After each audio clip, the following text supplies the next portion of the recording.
Welcome to Squad, your source for everything esports and gaming. I'm Camille, your captain on this flight, and we'll be taking a layover in eUnited's, where Marissa and Lisa will be talking about the latest stories, tweets from pros, Twitch clips, and fan creations. Then our final destination is in esports in 30, where we're talking to Burns about CWL. But while we take off, can I just direct your attention to these fire plays and plays of the week?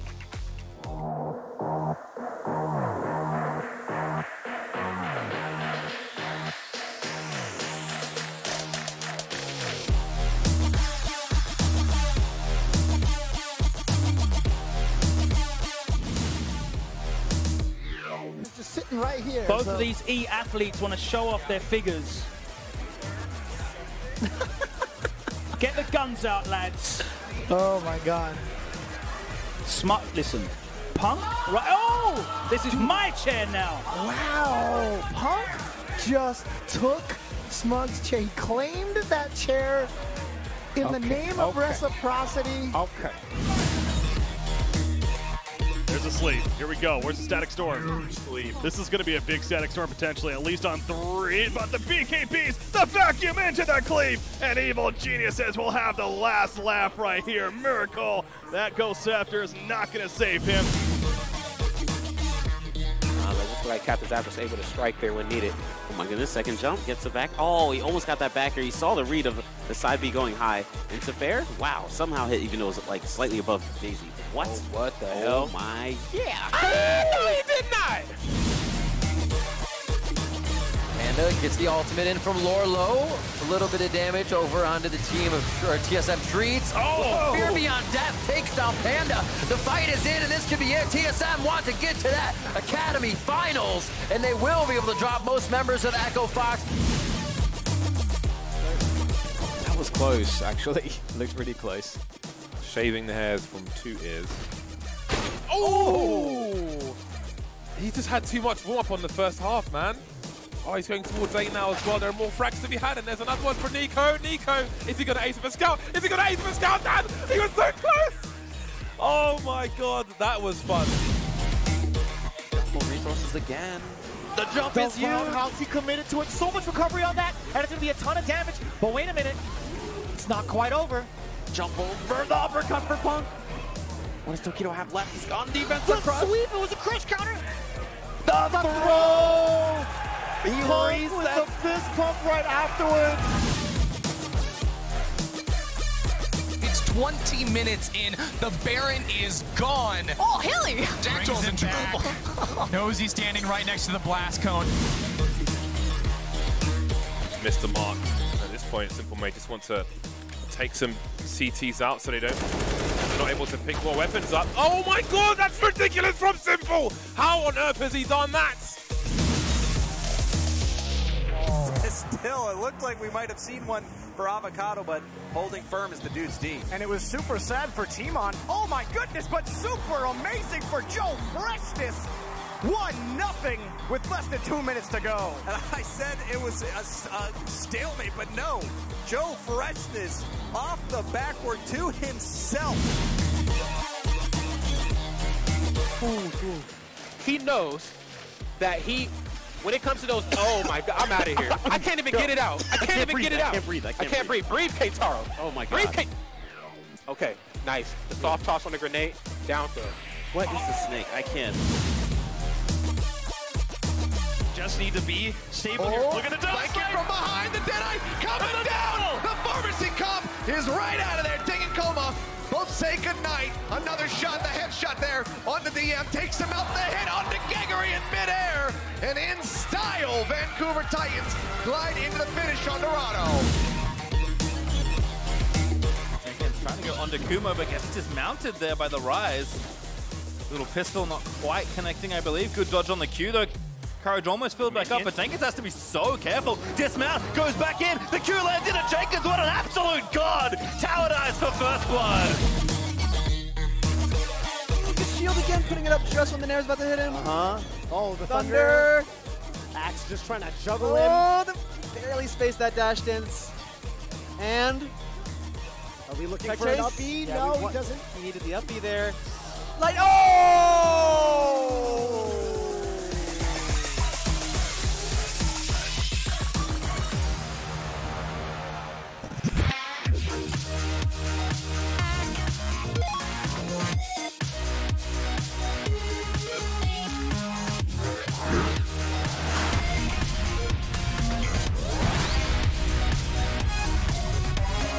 Welcome to Unmuted. We got your gaming and esports hot topics, hot tweets, and let's be honest, hot ladies. I do not know what she is insinuating there, but she's Hot 81, and she keeps making me say I'm Hot 82. making you say it. So this is how the show's going to work. Producer Tyler's in the back room, and he's got 2 minutes on the board for each topic, and we will present them, and we will most likely argue. Luckily for all of us, though, there is a mute button to be used only when one of us gets out of hand. It's usually Lisa, but shout out to chat. We like it when you call us out when we're wrong and praise us when we're spitting truth. So let's get to it. Let's get off our stories with some sex. Former Call of Duty pro Censor says that he's glad that he prioritized gaming over dating and sex. While Censor did say that young men should focus on their career, he also said that even speaking to a girl would have distracted him from his goal of becoming a pro COD player. Censor's statements were sparked by a new study that claims many men under the age of 30 were focusing more on video games than sex.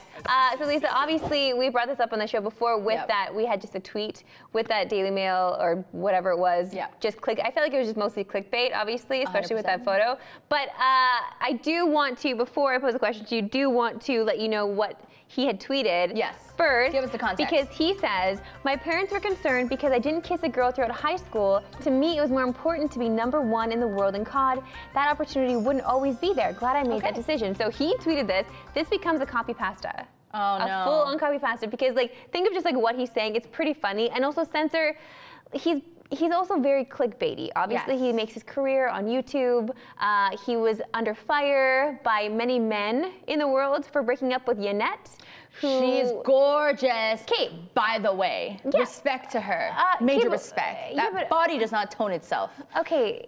What? You know what? Yeah, that's another thing that kind of bothers me too, is that like people are giving him garbage and crap for breaking up with this girl. It's like, you know what? You can break up with your girl if that girl isn't pleasing you, or you're not pleased with, or like she's not pleased with you. Like things go wrong in relationships, okay? Just because somebody has a hot body doesn't mean you should stay with them. That's messed up. Yes. But I think we're missing the point here of this whole, I guess, recent like resurgence of this topic, right? So there's that new survey that says men under 30 are now focusing more on video games instead of, I guess, social interactions. And so I'm trying to put it nicely here. There's kids watching, who knows? But the point is, does that surprise you, or is it a bad thing or not? It doesn't surprise me at all. I feel like this is the way it should be. Listen, as I said before, children, HPV is rampant. So you best protect yourself and protect yourself by just abstaining. Why not? Like, just save it for later in life. You got your whole life to have sex. Seriously. You don't have to have it so early. Why don't you focus on your career? You want to sit down in front of these games, play your heart out. Not hard out. You know what? I would mute you, but I feel like that was still a very serious thing. You need to get that out there. It was real. Safety. Okay. Moving on. Safety first. Play games. Move on. In really weird news, I can't believe we're actually talking about this one. The British royal family has opinions. Uninformed opinions, I'm sure, on Fortnite. Specifically, Prince Harry said that the game should be banned because it was created to addict. He also said that the gaming, along with social media, could be more addictive than alcohol or drugs. So, what was your reaction to this one? Well, first I was like, Harry. Of course. But I was like, Harry, what are you doing talking about Fortnite? Right? Has he even played this game? Dude, do you guys even have video game consoles? I don't know. I don't know if those are allowed. Or PCs maybe? Yeah, like it's fine. But the thing is, like, he does make a point, and I will agree with him that it is made to addict, but a lot of games are. Yes, Fortnite is a little bit insidious with the way like kids have to constantly go back for more skins. There's always updates on it. Also, there's peer pressure from friends. Like there are all of these things pulling kids in to this game, which can be an issue for those that struggle with addiction. Like, listen, it could be a thing. But that's every product that is created in this world. It is made to be addictive. Like every product needs you to come back to buy it, right? That's just the point. So like to focus on Fortnite and video gaming in general seems so unfair. Like, that's just the way it is. It's the nature of the product. Okay, so they didn't like really expand on it. I kind of researched a little bit more. He also spoke on social media and how social media is very much the same way. Also, newsflash, guess what? The royal family just opened an Instagram. Oh, did you guys know that? So what is this hypocrisy, Prince Harry, that is going on here? They literally just opened up an Instagram. Go check it. Okay? Drop some comments in their new recent post because so then they have experience. Then they have experience with the addiction of social media. Then I guess if they're going on Instagram, they're checking the stories. They're gonna see how many likes they get. So like this is just hypocrisy on their part, and I'm not okay with that. You know? I'm just saying. You know what? You're gonna say social media is bad, and then open up, and you're probably making tons of money off the pictures of yourself that's being sold to social media for all this. We all are victim to this. We are also addicted to our phones. They're not wrong. We are addicted. These are addicting things. But use it safely. You know, we're in an age where social media, games, all of that's there. Just use it safely. You know, manage your use of it. That's it. Just be smart. Yeah, just be smart about it. You know, wrap it. Earlier this week, former League of Legends pro Forgiven announced that he has mandatory service in the Greek military was over. That's amazing. And that he's looking to return to the LEC. And that return is starting to attract a lot of attention. Misfits coach, who is it? Coach Jesus. There you go. Said that he returned to pro play if he could play with the Greek ADC. It should also be noted that as coach, Jesus, I don't like that name, was demoted due to the team's continued struggle. So Lisa. Jesus. Just call him Jesus. I love that. Jesus? Like Jesus. that's... I don't... Okay, what's with you and names, okay? It's not their fault, it's their name. Leave them alone. I know Fissure. Oh, I can't even. Do you guys... What's wrong with fissure? It's a real word. Yeah, it is a real word. What's wrong with Marissa like Roberto? attach it to it. You know what? Move on. We need to talk about the story because it's Whatever. actually very interesting. Okay, tell me. So context, like Forgiven is one of the biggest personalities to come out of League of Legends in Europe. Like he was one of the top tier AD carry. He's played for big teams like SK Gaming, Copenhagen. Who else? Origin. I'm trying to name them off the top of my head, and this is really hard. A little bit more on that later. But the point is, like, then he had to leave, unfortunately, for military service, but now he's coming back. And this is now, we're all wondering, like, is he gonna be as good as he was before? Is he gonna bring back an era of AD carries to Europe, you know? We've kind of like, Reckless is the only AD carry everyone talks about in Europe, but now that Forgiven might be coming back, that's really exciting. But I think everyone wants to, like, know, is he gonna be washed up, you know? But okay, so it's hold on hard one sec. to tell. A little insider info. Lisa's obsessed with Reckless. Oh my God, no! Straight up obsessed with him. So what does this mean now for you, Lisa? Like, are you gonna be obsessed with Forgiven? Excuse me, you think I just hop from one AD carry to another? That's not how I work. I'm loyal. Okay, I'm loyal. Okay, that's hey, not Reckless, what's up? the Long word time no is on the talking. street. Yeah, I know it. That's not the point. Okay, so here's the thing. Let's bring it back to the actual topic here. So Forgiven, I honestly think we give him a chance because he's 26 years old. He's 26 years old, which is kind of old in average like age for players. But I think with AD carry, as long as it's just like doing reps, you know, like once you kind of riding a bike, you get back on it, you practice farming, you practice all that. All the other stuff that has changed so far, like meta and strategy, that's what the team is for. That's what the coach is for. So I really think he can bring it back. Jesus. That's what Jesus will save you. I mean, yeah, hopefully. Listen, I'm all for it. Jesus or Jesus? No, I'm not for that name at all. But I'm all for Forgiven, coming back, and being forgiven for leaving. All right. Oh, that was cute. All right. Lastly, none other than the New York Excelsior has been nominated for a Webby Award in the Athletes and Sports Team Social category. The Webbies award excellence on the internet, and the Excelsior was nominated because of its video content on social media and YouTube. They're up against the likes of the Philadelphia Eagles and Tampa Bay Buccaneers, and winners will be announced on April 27th. That's cool. Yeah. That's cool. So do you follow any of their stuff? I do. I follow a lot of the Overwatch League's socials, but I wouldn't say that Excelsior is number one. Who's number one? Well, there have been a few that have kind of like, they're kind of always one-upping each other, which is really cool. I love that. We need to see more of that, of course, because it's all about competition and competition in your socials as well. Like even we're going to be talking to Burns later, who's the eUnited manager, general manager. They have incredible social as well. So if you're looking at the Call of Duty scene, so it's kind of hard to say. I also feel like a lot of these awards, I don't really care for, only because it really is all about who you know, especially in awards as well. Really, honestly, You're it is. calling them out. I have to. Like even with some of these awards too, or like voting that happens online, it's all about like who you know and like some bribery that goes around too. Like you never know whose pockets are being lined. Like I don't want to say it. If only Camille could have bribed the votes for her Schweppes versus ginger ale poll. If only that were the case. She doesn't know the right people. Listen, let me tell you about this girl, Camille. She's that lovely lady. She just has interesting hot takes. Yo, that should be some kind of category. Interesting hot takes, not good ones. Not good ones. Just interesting. We'll let her handle that whole segment. For the whole squad fam, you win. But bringing it back, first of all, to OWL, I think the best social media account, is it the Spark?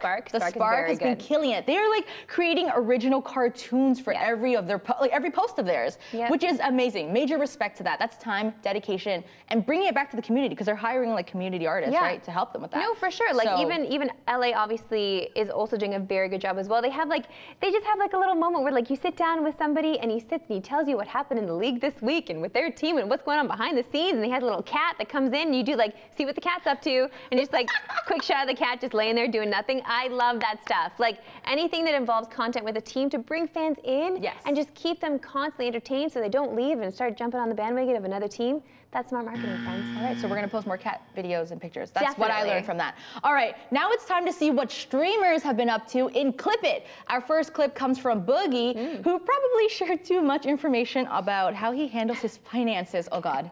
Eventually, if I sell those cards, I have to pay income on the cards I sell if there's a paper trail. If I sell them to a friend for 20 bucks, none's the wiser.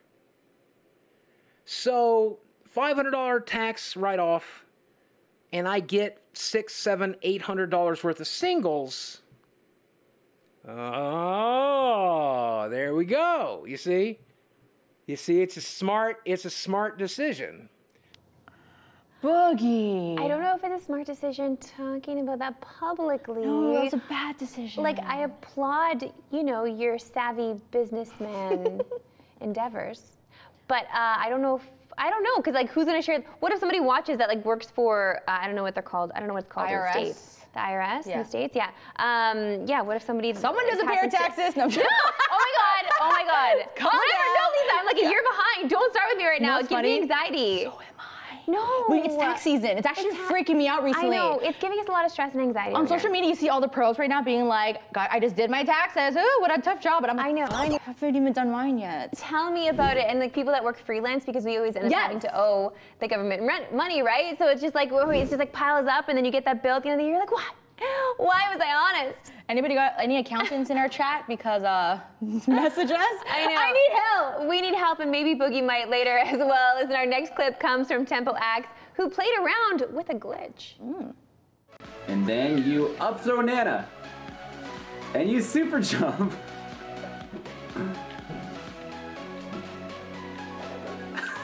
Look at this.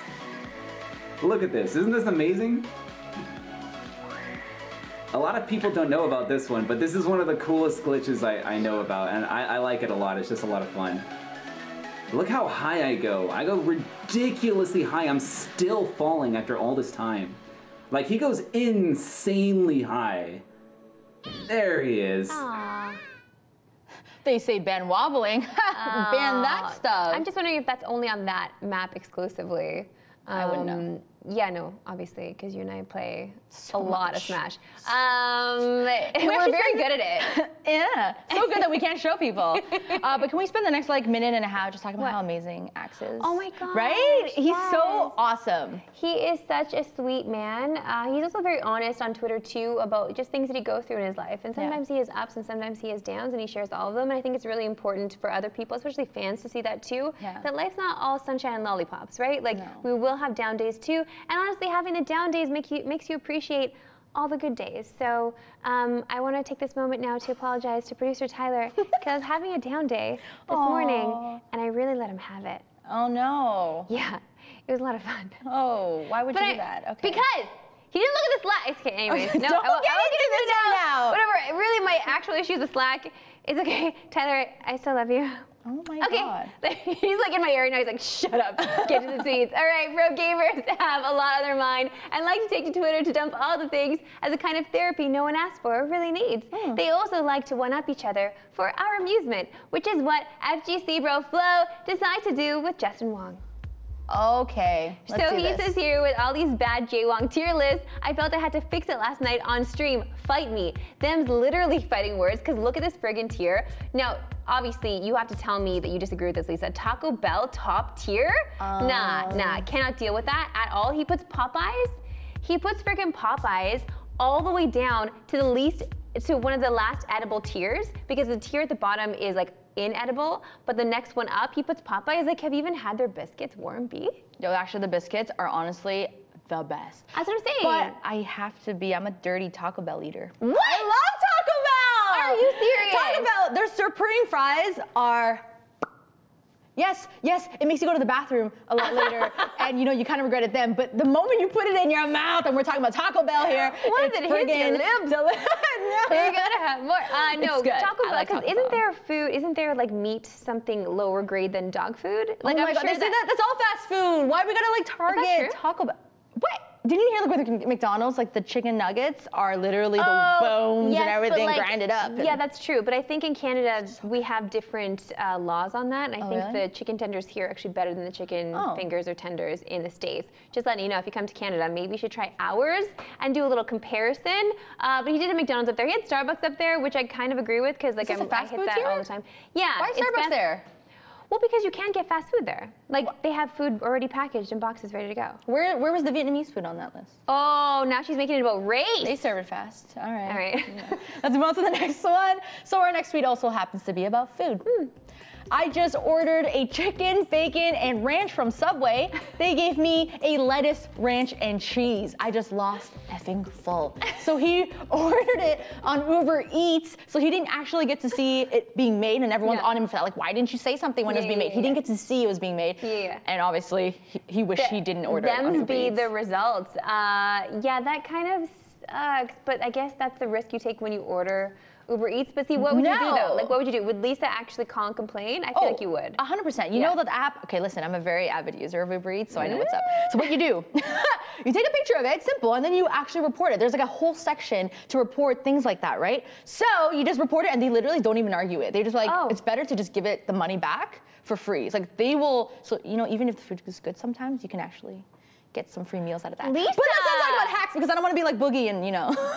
Oh my God. Yo, I'm going to try that. Yeah, you try that. But I just don't understand. Listen, I've worked in food before, and I just don't understand how someone can mess up a sandwich that bad. Well, because I've watched them make Subway sandwiches. You literally put the meat on the bread first to toast it. Yes, sometimes. But if you didn't get it toasted, then they got to warm the meat separately. Why Maybe wouldn't they you just get it forgot to take the toasted? meat out of the microwave, which is also kind of gross, and put it in the sandwich after they already made it. That's an honest mistake. An honest mistake that employee Someone gets deserves to to be fired. No. Fired. No, they're working at Subway. Give them a break. All right. Our last tweet comes from Method's general manager, Dari. She quoted ABC Eyewitness News.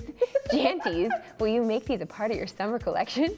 And Dari channels all of us when she says, just start the rapture now, please. Oh my God. Okay, Lisa, let's be honest though. Let's be honest. You definitely wear these. I feel like you definitely wear these with a long jacket. Guess what I'm wearing underneath? I knew it. No.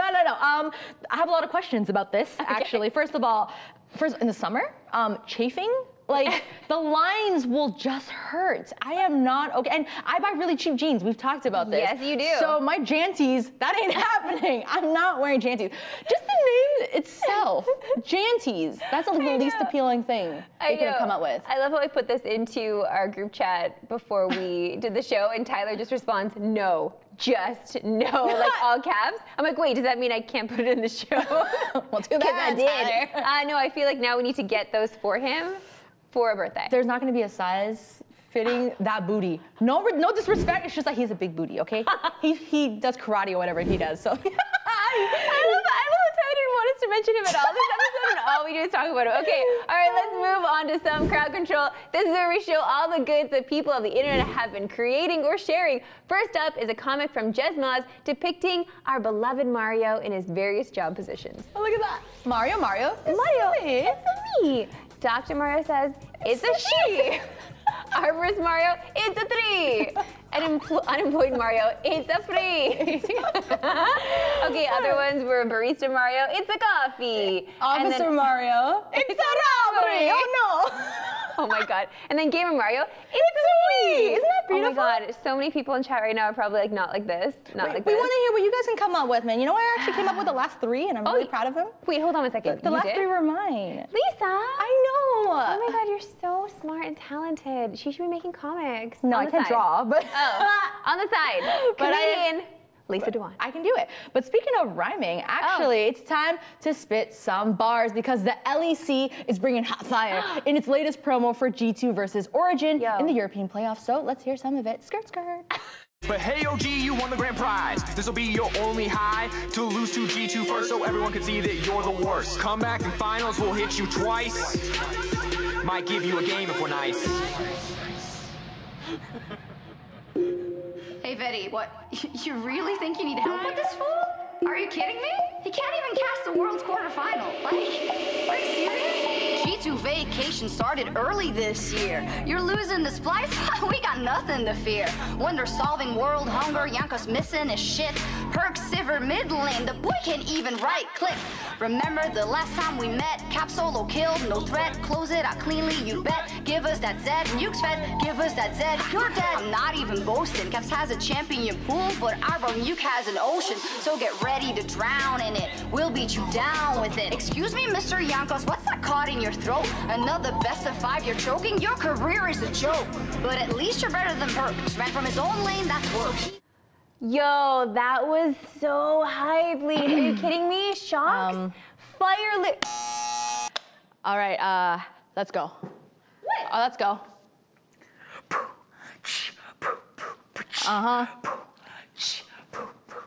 Let's go. It's time to get muted. What you're saying is stupid. Let me tell you what's good. I'll shoot it at you like Cupid. It's good that I'm here. I'm making it clear. This would be such a bore if I was Brody freaking Moore.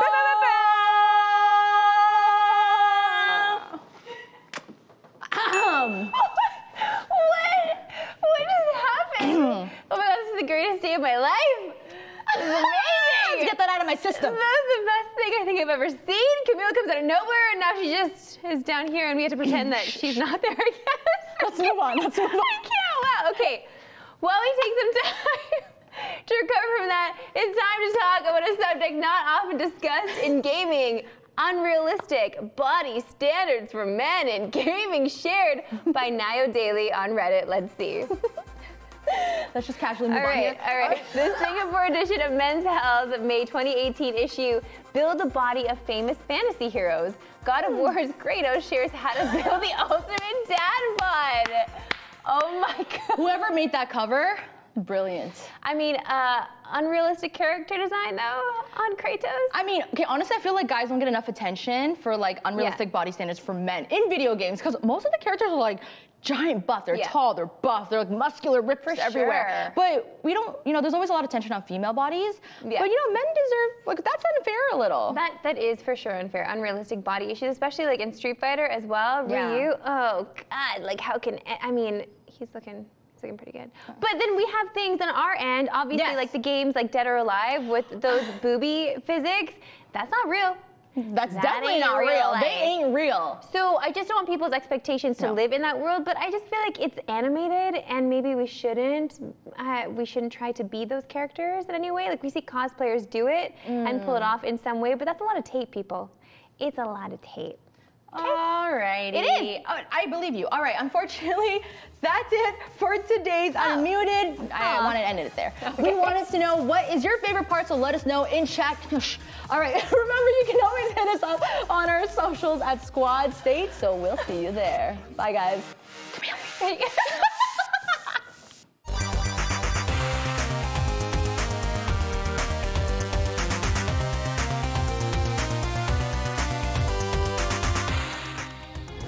Like one says, don't get into any accidents.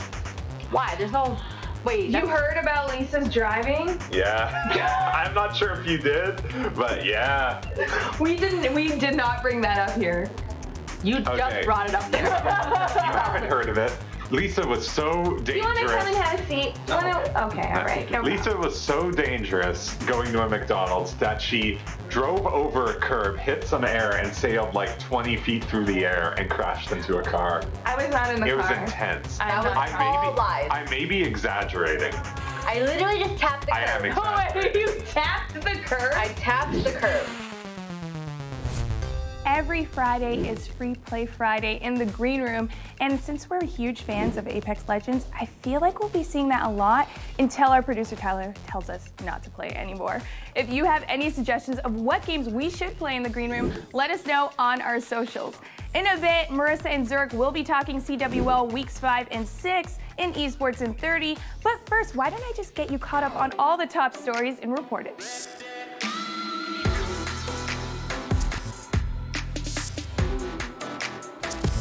Swole Patrol, a team that can be best described as a revolving door, has finally found some stability thanks to its new org. Lazarus Esports has signed the complete roster of Swole Patrol to compete under its banner. Lazarus was formerly known as Set to Destroy X, but rebranded last November. The org has previously signed a female CSGO team and has been looking for a male team for some time. As for Swole Patrol, the squad will hopefully stay together for a while, since many of its former members have been picked up by other teams over the past few months. Some, like Swag, are up-and-coming players, while others like Zelsis have played for teams like Cloud9. Now that they're with Lazarus, we'll have to wait and see if this stability can translate into success in the months ahead. FC Barcelona will be completing in the Rocket League Championship Series after they signed Savage. The team was recently promoted into the RLCS at the end of last season after competing in the rival series. With Barcelona, the European RLCS now has 2 high-tier soccer clubs competing in its ranks. as PSG has been competing in the league since 2017. This is also the second esports team that Barcelona has signed in 2019. Last month, Barcelona signed a Pro Evolution soccer squad, and it plans to continue to expand its esports division throughout the year. Now all we need is Real Madrid to sign a Rocket League team, and we could have a proper Spanish rivalry going. The Florida Mayhem announced that it will be shifting to an all-Korean roster going forward. Just a few hours before Florida Mayhem competed in their first Stage 2 match, the org said that it is dropping 2 of its coaches and its 3 remaining Western players. The Mayhem said that communication difficulties brought on by language barriers were a major reason behind why the team struggled to perform. As a result, the team only had 7 players signed to its roster. The Mayhem even dropped Tavik, who is the sole remaining member of the team's roster and was widely seen as the team's leader. There are other teams in Overwatch League that feature all Korean rosters, including Stage 1 champions Vancouver Titans, but we won't know if the Mayhem's move will pay off for a few more weeks.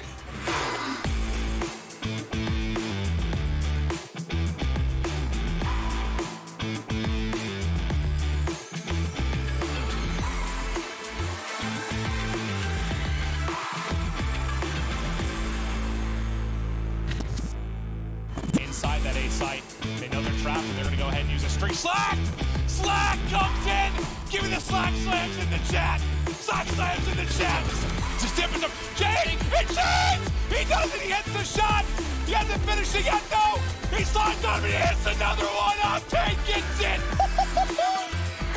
What's going on, guys and gals, and welcome to Esports in 30, the show where we take a deep dive into different esports each day of the week. Fridays, though, it's all about scopes and snipes because it's FPS day, baby. I'm Marissa Roberto. This is Zurich Erbuela. And today, my friend, it's all about Call of Duty. Are you pumped? I'm super pumped. COD is just one of those games. It's just all hype, pure adrenaline rush. Everything, everybody's dying every like 2 seconds, and everybody's responding every 2 seconds. And I mean, Dashy just popped off. Popped off, I know. Insane. There was crazy 180 kills, just like pointing one direction, then going 180 and killing somebody else in the back. And I don't know how they do that with their controllers. I play mouse and keyboard, so I don't know. Yeah, I get it. I get it. Superior race, PC. I understand. These boys, though, they're showing us what up, and I love all of that. We're going to actually phone a friend to give us the insider goods. And while we dial that friend, let's get hyped up with those highlights from Week 5 and 6 of the CWL Pro League.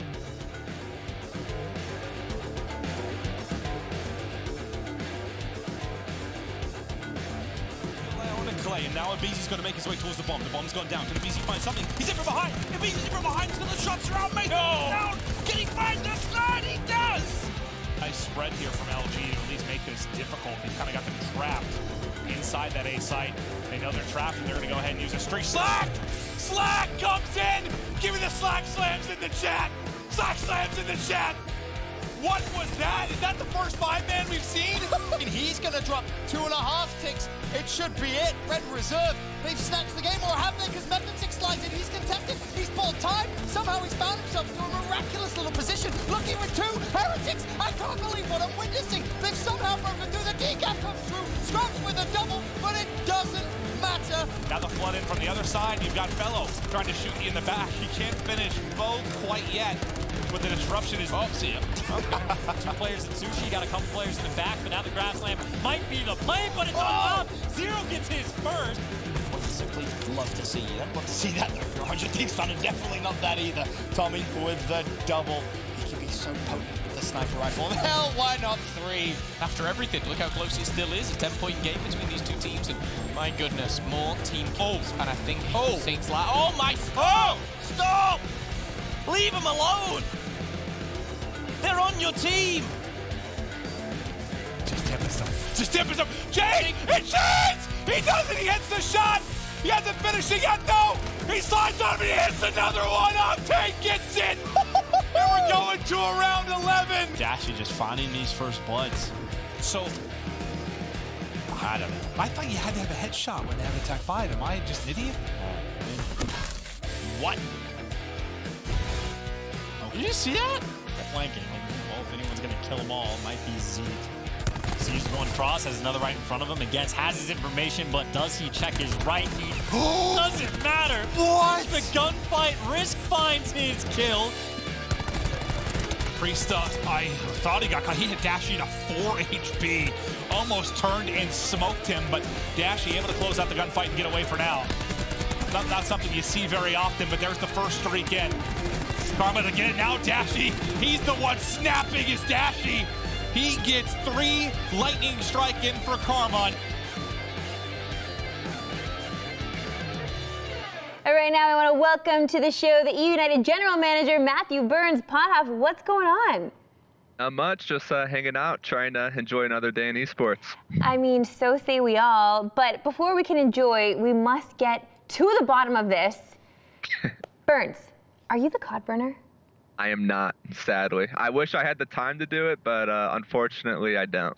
It kind of makes sense because his name is kind of in the username already, so I don't know. Kind of sketch. It's sus. true. It's sus. Yeah, it is quite sus. It's and you guys also put out a video recently on your socials of actually trying to discover who the COD burner is. Whose idea was this?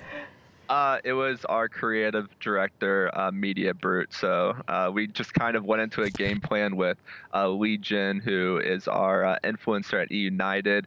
Had him try to break down and kind of interview different people on who they thought the COD burner was. My favorite part was him just going behind a eUnited supporter and whispering in the ear, like, hey, do you know who the COD burner is? Like, hey, wait, what are you doing? Like, it was really, really funny to see. It was awesome. I just love when you guys put stuff out. First of all, eUnited has fantastic social game, like on Appreciate top that. of everything. Quality content. And always on top of making more content. I mean, even Clayster is so good at it too. But I love that you guys put it out there. You actually went through the event, so it gives us as the audience a way in, and we get a little closer, maybe a little more understanding of who the COD burner could be, although it just left us asking more questions. Yeah, definitely. It definitely did. Unfortunately, Legion couldn't crack the case, but maybe in the next episode we can. Maybe in London. Yeah. Detectives on the case for sure. Okay, so let's talk about eUnited right now, because you guys recently let go of Saint and you brought in Vicento. So just talk about that changeover for you guys and what it means for the team.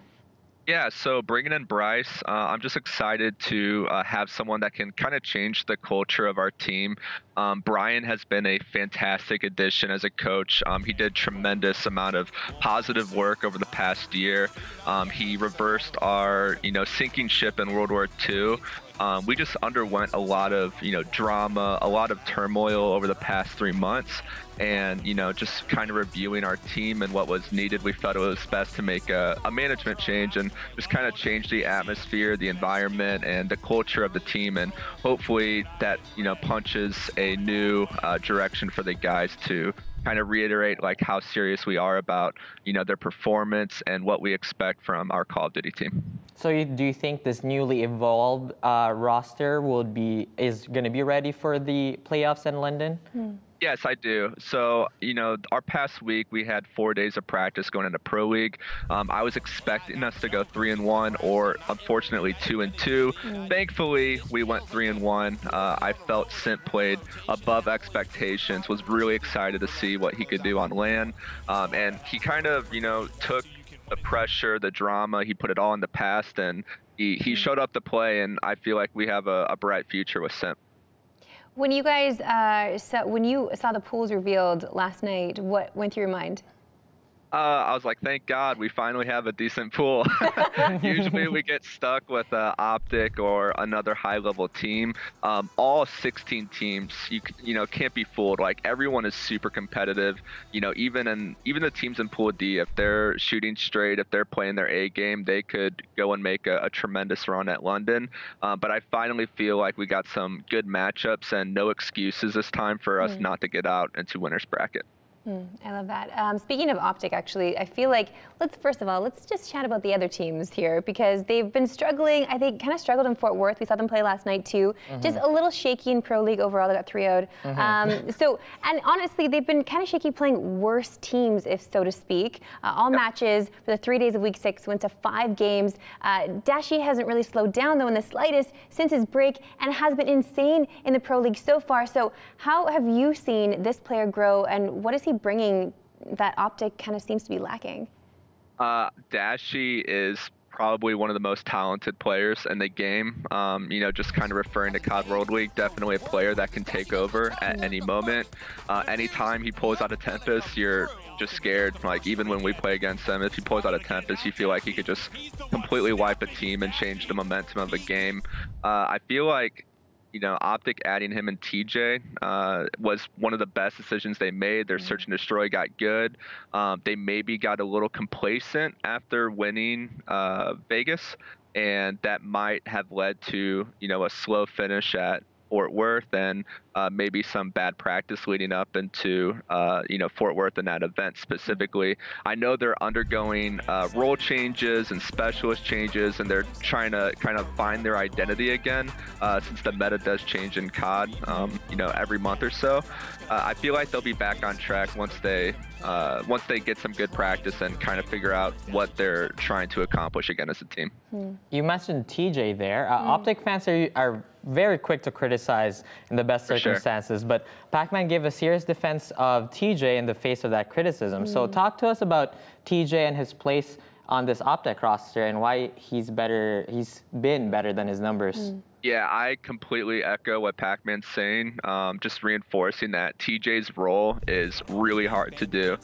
Just like Pristini on our team, you know, he might not be dropping above the 1.0 KD, but you're the entry player, you're baiting for your team, you're trying to get in those really awkward gunfights, and TJ is a champion. I mean, he's won multiple times, he knows what he's doing, he understands what it takes to win, and I think people underrate him all the time, and he always finds a way to get back on top. So I don't think Optic fans really have anything to worry about. I think TJ is just trying to figure out what his team wants him to do, and when you have to change your specialist multiple times and go back and forth, it changes your timing, it changes your the relationship with your teammates when you're approaching different gunfights and rotations. So I think he will be, you know, good to go, and I think Optic fans should just try to realize that he is trying to, you know, get back on top and that he is a champion and knows what he's doing.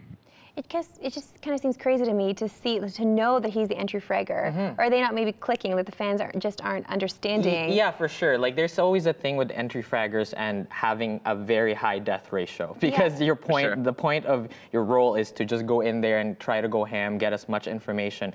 A one-to-one trade is good. I mean, in COD especially, right? Like, that's already a very good trade. So it's always going to be your KD is going to look 1-to-1, like, unfortunately, but that means you're doing your job properly. Okay, fine. I just want the fans to understand. I know. They're doing their best. I know. That team just has so much, it's just very high expectations, and anything other than a win is a disappointment. So they'll be back on track for sure. I want to talk about another team that seems to be struggling, Red, especially in week 5 here. They only beat EXG, they lost to Envy, Heretic. Obviously, you guys on the cusp of the bottom half of the group now, really. So is the result in Fort Worth and maybe these recent losses a symptom of a problem for Red, or simply just a slow stretch? So I think with Red, they're dealing with investment issues as an organization. I saw Zero tweet out today that he unfortunately is, I guess their org isn't paying for their housing in Vegas. I think a lot of issues have stemmed from the relationship with their organization, and that has caused, you know, players to not like each other and them losing trust in their org. I think it has to do with everything outside of the game. I think all of them know what to do, but they've been dealing with so much stress with potential roster changes. Bance tweeting out that he was a free agent right after Fort Worth when you can't even make a change. I just feel like there's a lot of internal drama that led to their losses this past week. God, like, how do you, obviously you are the general manager of eUnited's, so you know how to deal with these types of issues if they were to come up. Like, how do you see them remedying this? I see that team falling apart. I know Scraps tweeted out that he was trying to find a new home. Same with Zero. You know, Bance tweeted out that he was a free agent 2.5 weeks ago, and then they started clicking and playing again. So I have no idea what roster is going to be there. I've heard rumors that it's going to be a completely new organization, and Red is getting out of the scene completely, but those are just rumors. Wow. Wow. Let's move on to Team Envy, who's bounced back into the group contention after 3 wins over LG Red and UIU. The defending champs have been on the outside looking in a lot of the Black Ops 4 events so far, but how would you evaluate their performances and trajectory moving forward in the Pro League and looking ahead to London? And this is for Team Envy, correct? Yes. I think they have one of the best players in the game. Hook is an all-star, a franchise player, really humble. One of the most humble pros I've met for his age. He's always been a really good kid. I feel they have the team to do it.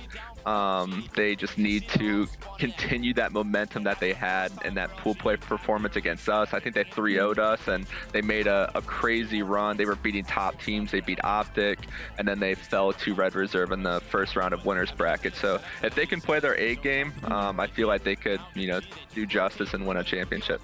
Obviously, you speak of the top fragger, someone who's on top, but is there anyone maybe who needs to step it up and get Envy back to that championship winning form? It's hard to say, I think a lot of people might put pressure on Aches if he's not performing. I think Silly, our previous player that we had back in IW, he's been playing fantastic. Ook and him have really stepped up this year, and they're not necessarily carrying their team, but I think they are looking for bigger performances out of Assault, out of Aches, out of Apathy, but they're all world champions. I expect them to get back on track. You can never doubt what Apathy and Aches can bring to a team. We have to move on to 100 Thieves. Yeah. Because they keep crushing. Yeah, they are crushing. They keep looking strong. Clean sweep against Reciprocity, lost to Midnight, but beat Genji. How has Prisa changed the destiny of this team? He changed everything. I mean, as soon as he joined, they just went completely up. They're climbing a mountain that was just all positive for them. His submachine gun presence, his attitude, the way he just folded into this team in an instant. I mean, they went from a tier 2 team to a tier 3 team, tier 1, meaning the tier 1 like a top 3 team instantly as soon as he joined the team. I mean, some of the casters are talking about maybe dynasty with this team now. Do you see that on your end? I don't think anyone can call themselves a dynasty until they accomplish what Complexity did or what Optic did in IW. When you're winning at least 4 or 5 events in a row, I think it's appropriate to call yourself a dynasty. But they have the team to do it. I think there's a lot of teams that have the potential to become a dynasty, but I think it's a little too quick to call them that right now. Oh, casters always stir in the pot. Of course. That's what everyone likes to do, for sure. So we know that 100 Thieves is one of those very high swag and cool teams, right? Do you think there's a lot of effects to having all that swag and confidence, especially for a team like 100 Thieves? No, I think that suits their organization. It suits their players. I see a lot of memes where they're taking photographs and videos instead of practicing, and I think it's absolutely hilarious. But, Nate Shot runs an extremely well organization. I have a lot of respect for him and what he's done with 100 Thieves, and I think they have the, the funding to really grow that brand and do well things with it. Okay, quickly, we want to go through some roster changes with you, so we'll kind of like rapid fire these ones, because there have been a ton of roster moves in the past 2 months, and so we kind of just wanted to go through sort of lightning round. Obviously, I love your opinion, so please just give it to us straight. Let's talk about the new look of Midnight, because they get the first win, Accelerate's kind of in the same boat, so players on Midnight still clearly want to play together, but future teams following a total rebuild, do you think? Yeah, I think Midnight performed well. Yeah. I think they have a good team with them right now, and they'll slowly start to click, especially after winning 2 wins this past week. And we're gonna move on to Genji, or Genji. I know, you always say Genji. I know, it's weird. It's weird. I don't know why. I'm used to like the Overwatch thing, I think. It's like I think a lot of people do that. Yeah. So how do you look with Envoy versus Spacely? Was he the right call? So their search and destroy went down a little bit, but their respawns definitely got a lot better. I think once they start to find their groove and search again, they could be a very formidable team. But I'm a big fan of Spacely. I'm a big fan of what he did with that team and how he started with that core group of guys. So I was really sad to see him go, but I understand the change. Let's talk E6, because they seem to be a team with big potential here, but there's a big gap between them and Envy in the standings. So what does Chino bring to the table that might have been lacking with Cade? I love Chino. Respawn, definitely his assault rifle presence. He understands what he's doing. He has very good vibes when he's winning. He can get down on himself sometimes, but I think he's allowing other players on the team to play their more comfortable roles, and that's allowing them to be a little bit more explosive. Unfortunately, they couldn't clutch up this past week, but I think you know, they can follow another top 6 finish at London if they do well. Yeah. Moving on to UYU, how has Parzalion fit in with that squad? That's a good question. I haven't had too much time to watch them. I know we beat them 3-0 and they struggled in some of their matches in the previous, you know, Pro League. But from what I've heard, I think his nickname is Parz. I can't pronounce his normal gamer tag. Parzalion or something. From what I've heard, he is an exceptional player. He's still kind of, you know, working his way up, but a lot of people in our community have a good amount of respect for him and what he's doing. Let's talk EG now, obviously rolling with a sub. So how does Attach fit in with EG in your eyes? Attach has fit in perfectly. I hate to be like so positive, but these are really good questions. Attach has been performing so well on EG, and it hurts to see them still, you know, 2-9 in the Pro League at the moment. I'm sure he's a little bit frustrated, but he didn't qualify with FaZe, got the opportunity to play with EG, and he's taking full advantage of it. He's playing exceptional. Absolutely. I love seeing Attach shine. He's just like one of those, he just seems like, such a good kid. I mean, same with my boy Zuma, obviously. I love Tommy. Right, I know. Though. I mean, there seems to be a ton of good players outside the CWL Pro League now, I guess, because some of them didn't make it in. So, like, Decimate, Zuma, obviously come to mind. But which teams do you think they'd fit into? Oof, it's really hard to say. I mean, I think there's a lot of teams that could use Decimate and Zuma right now. It's really hard to go into like what exact team, but I'd say anyone that needs some machine gun pressure, someone that can be a thorn on the other side of the team and on the map, and most importantly, just someone that can bring positivity to the team. I feel like that's where Zuma shines, is his attitude and his willingness to hang out with his teammates outside of, you know, practice and tournaments. He's just a really good guy.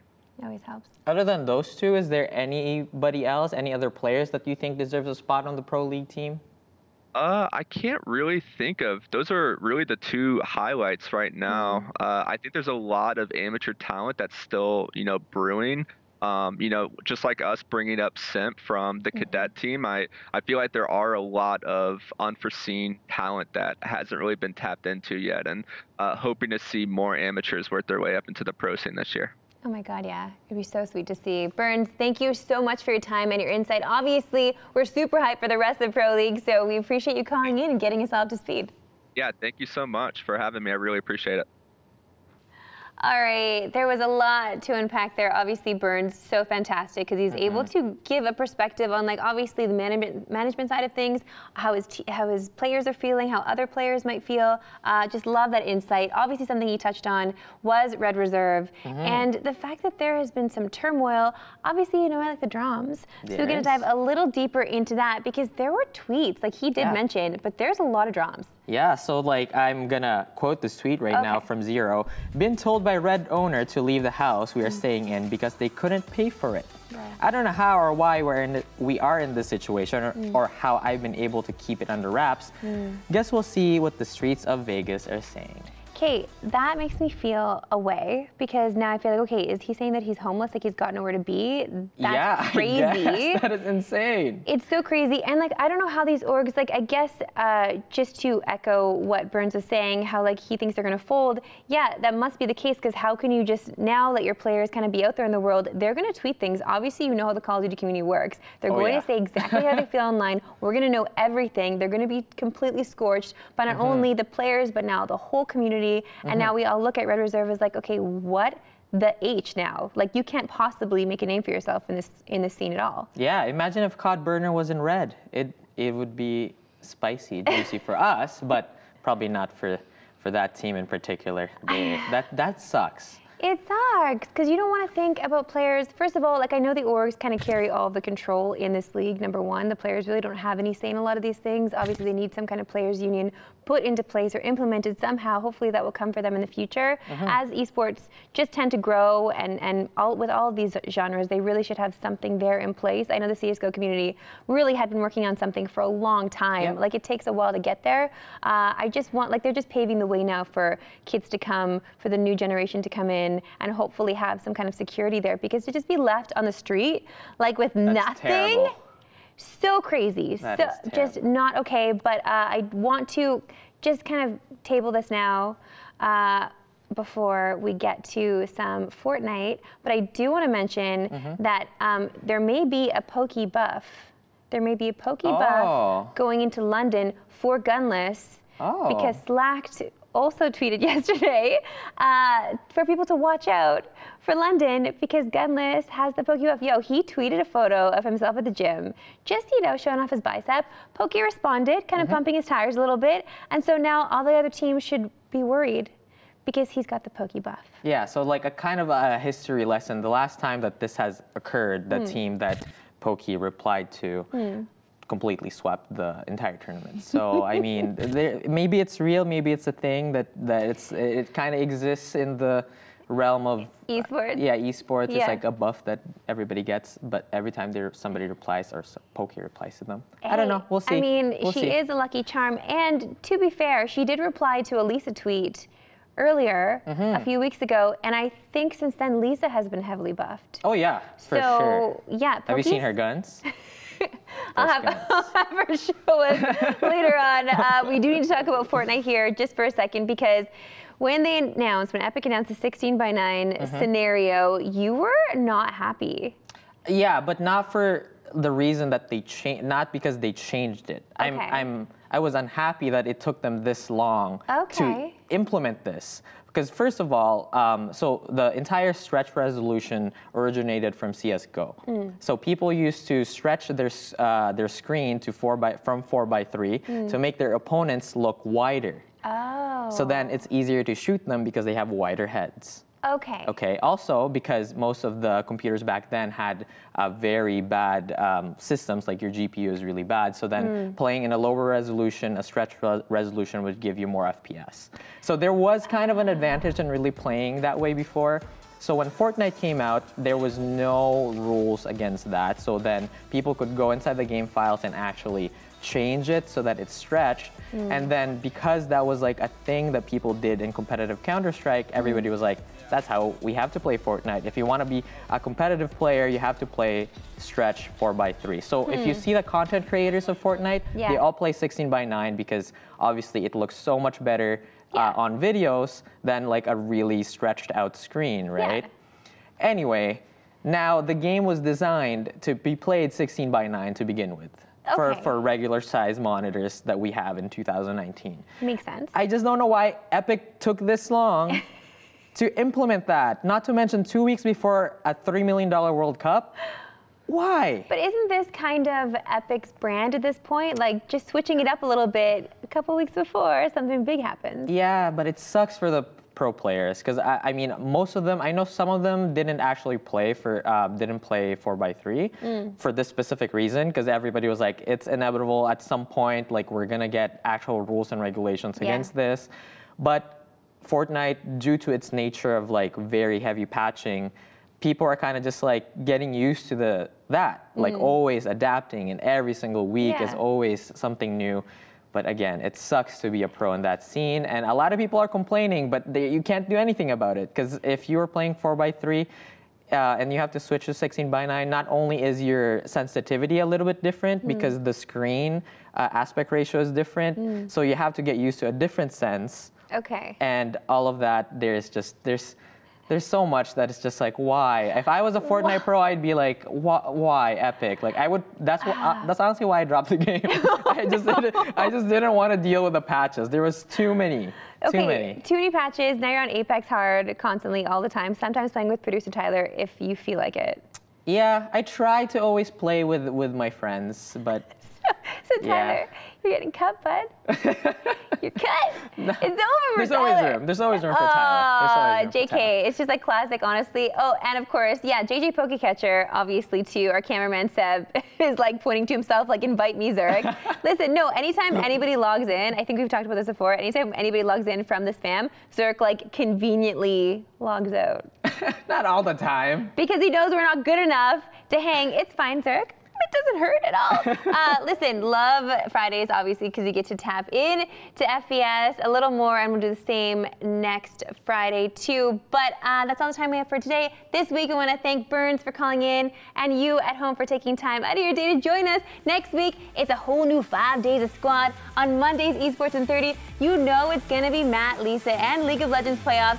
Till then, check out all our socials at Squad State. I love how Marissa and Zurich managed to squeeze in that Fortnite news there, but it's important, so I applaud them for doing that. My take on it is just the pros. Stop being babies. If your resolution sizes can't be bigger, learn to adapt. That's just how it goes. Remember, we're back at it on Monday, starting at 1 p.m. Eastern with gameplay live from the Green Room. Then again at 8 p.m. Eastern on Monday, we have more Unmuted, and in Esports in 30, it's league time. Till then, you can tune into our socials at Squad State and our YouTube channel where it has all the VODs in case you missed anything. Thank you guys so much for watching and have a great weekend. We'll see you Monday.